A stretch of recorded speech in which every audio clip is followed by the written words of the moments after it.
Мурат Владимирович, вот вы являлись президентом Республики Ингушетия, а Ахмат Хаджи президентом Чеченской Республики.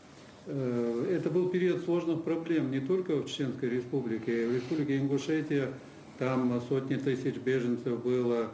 И если правду говорить, и террористы там же тоже были. И в то же время вот вам и Ахмату Хаджи удалось как-то выстраивать между собой теплые, дружеские, братские отношения, и эти отношения вы сохранили.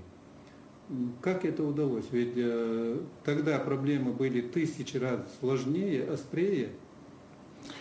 Вы знаете, я не считаю это такой большим подвигом, то, что мы это делали. Мы просто исходили из мудрости наших предков. И вот сейчас и с Рамзаном мы исходим вот в своих отношениях. То есть наши отношения, ну, братские отношения, да, они вот как чистая родниковая вода. Ее нельзя, не пачкать нельзя. Это святое просто, вы понимаете?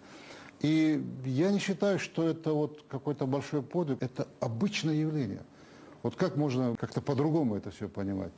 Да, действительно, я вот возвращаясь к тому, что сказал, ровно через 4 дня мы подписали соглашение, вот я сегодня об этом и говорил, нам не нужны никакие соглашения, я подчеркиваю, еще раз повторяю, были, есть и будем навеки вечные братьями. Другого нет, другого подхода нет и быть не может, никогда.